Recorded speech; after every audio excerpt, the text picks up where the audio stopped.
Let's talk about arguing. I mean, have you ever really thought about how we learn to do it? Is it just about winning, or is there, something more to it? Today, we're going to dive into this really unique 6th grade curriculum that doesn't just teach the how of persuasion, but also the why. It frames the whole thing within a moral and even a spiritual context. It's a fascinating look at how principles can shape the art of argument, right from the classroom. So, this curriculum gets right to a huge question we all deal with, right? We're constantly surrounded by people trying to persuade us of something. But what's the real difference between a solid argument and one that's just manipulative? This lesson actually asks us to think about what makes an argument not just convincing, but moral. Let's unpack that. Okay, so to tackle that big question, the curriculum starts with the absolute basics. It breaks down the anatomy of an argument, basically giving students the tools they need to see how persuasion actually works under the hood.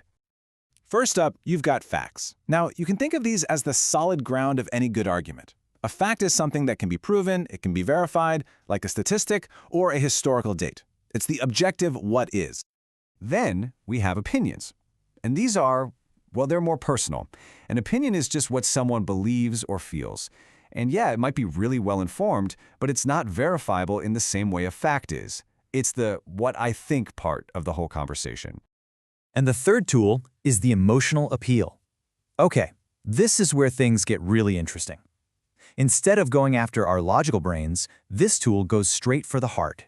It uses feelings, fear, pride, hope, you name it, to try and persuade us, tapping right into our emotions to build a connection. So when you lay them out side by side like this, the differences become crystal clear.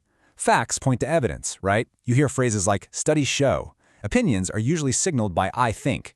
And those emotional appeals, they invite us into a feeling with something like imagine if. You're going to want to remember these three because they're key for what's coming next. All right, so we've got our toolkit. Now it's time to see these concepts in action. The curriculum moves from just talking about it to actually doing it with a hands-on exercise. So come on, let's try it for ourselves. Here's our first test, and this comes straight from the curriculum. Is this statement a fact, an opinion, or an emotional appeal? In a recent study, 60% of students said journaling helped their faith. What does your gut tell you? If you guessed fact, you are right on the money. The key phrase here is, in a recent study. That's our big clue. It points to verifiable data, something you could actually go and check. It's being presented as objective evidence. Okay, let's try another one. How about this? Only a foolish person would ignore this advice. Fact, opinion, or appeal. What do you think? Yep, that's a textbook emotional appeal. There's no data there, right? It's just a direct hit on our feelings. It's tapping into that little fear we all have of looking foolish to pressure us into agreeing. And now for the main event. Here's the full argument that students are asked to analyze, all about the importance of daily Bible reading. So as I read it, see if you can spot the techniques we just talked about. So the logical core of this argument is built on a factual claim. See it there? Research shows that students who read Scripture regularly have stronger mental health and better focus. This is the evidence-based, logical part of the pitch. But it's not all logic, is it? The argument closes with a pretty powerful emotional appeal. Imagine hearing from him before school. What peace that could bring.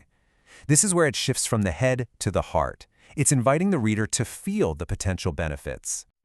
So, this lesson doesn't just teach students how to spot these tools. It takes it a huge step further by introducing a guiding principle.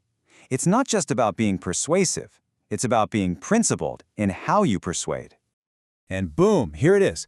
This is really the core of the lesson's whole philosophy. By referencing this specific passage from Matthew, the curriculum makes a very clear statement. Truth, which in this context is represented by Scripture, should always come before emotion. It's basically setting up a moral hierarchy for how to argue. So, you might be wondering, how does this one lesson fit into the bigger picture?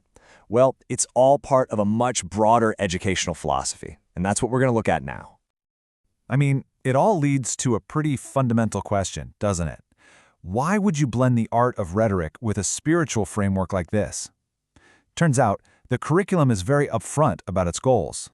The Academy's philosophy really boils down to 3 core beliefs. First, they start with the idea that education without a moral compass can actually be a dangerous thing. Second, the focus then shifts to making good choices, choices that protect both yourself and the people around you. And finally, it all comes together in the belief that a spiritual mindset, as they referenced in the book of Romans, is the ultimate path to peace. This quote from the lesson really brings it all home. The goal here isn't just to create skilled debaters who can win any argument. It's about cultivating discernment.